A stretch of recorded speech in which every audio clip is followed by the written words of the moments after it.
Hello, and welcome to my instructional strategy video for PIDP 3250 on the topic of role play geared specifically towards second language learners. When learning a second language, role play is a great activity for putting grammar and language points into use. It allows students to actively use the information and knowledge they have gained from class time and homework into guided and monitored interactions. Role play can be defined as the changing of one's behavior to assume a role. If done so consciously, it is done in order to act out the adopted role. In second language learning, learners consciously take on assigned fictional identities within a predetermined circumstance or environment. Such scenarios allow learners to practice their second language in a safe setting with the goal of successfully speaking and interacting with other participants in their non-native tongue and in their non-native country. Role play can be done in pairs or in small groups, and learners are assigned a role that they will take on and act out with other participants. It is up to the instructor to create structure and guidelines for the role play, including clear and specific framework of what the activity will look like, what is expected of the learners, and how this will be of use to them in the future. Upon completing a role play activity, learners can come back together in small groups or as a class and discuss valuable learnings, points of view, and ideas. Role play is best used during class time with pairs or small groups.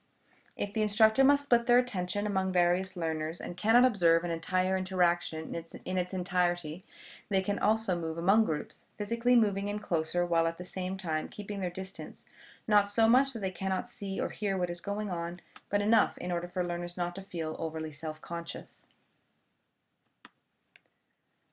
For second language users, role play is ideal for putting grammar they have worked on through text into practice before using it in real-world spoken situations. It is also a great tool for exposing and practicing cultural norms in a non-threatening environment where questions and opinions can then be discussed freely. Learners may be avoiding certain interactions in their everyday lives due to the fact that they do not feel comfortable or confident in their abilities.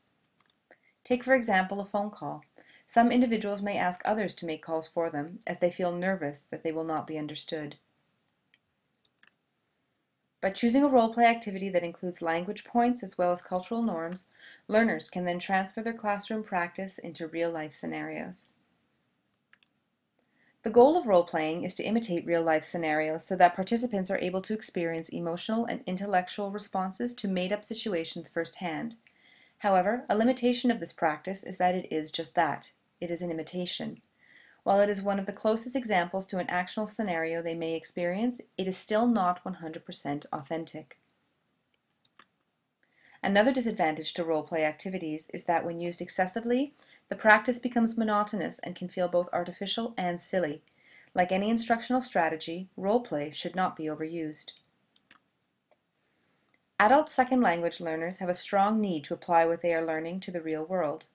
Role play allows learners to rehearse behaviors and interactions that they do not feel as skilled at as they would like to be.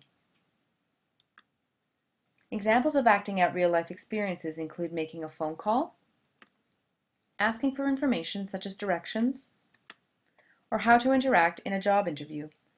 Depending on the level of the class, role plays could be used for detailed scripts, especially amongst new learners, and more flexible, open-ended scenarios for the more advanced learner.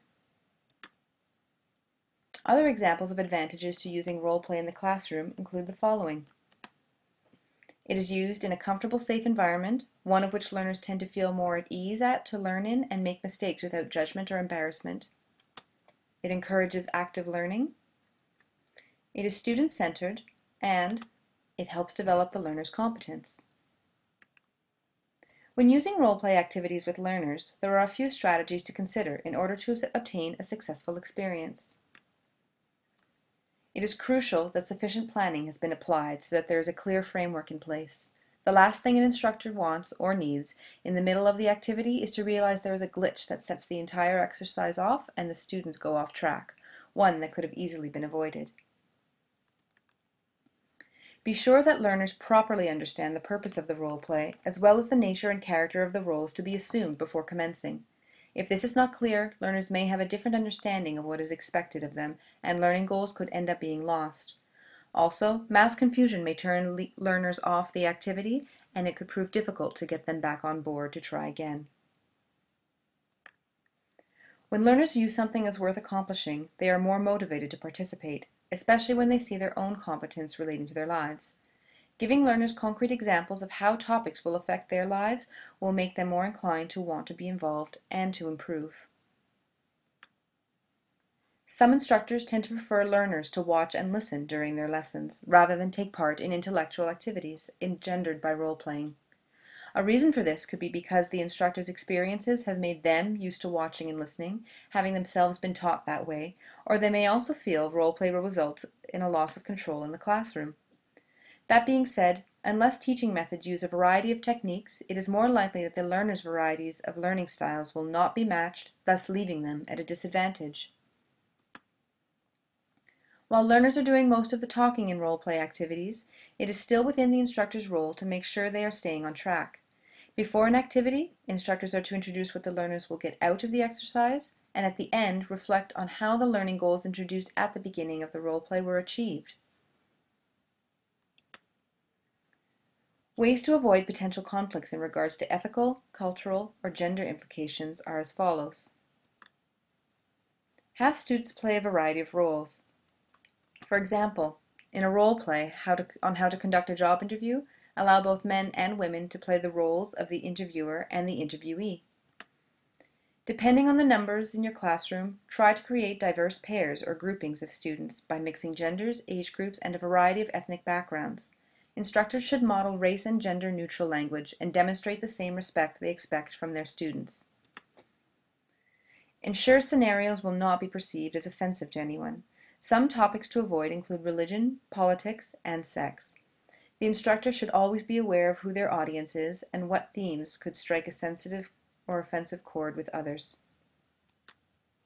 This is not to say that ethnic or cultural diversity should be ignored, but to be approached in a respectful manner. And that's it for my instructional strategy video.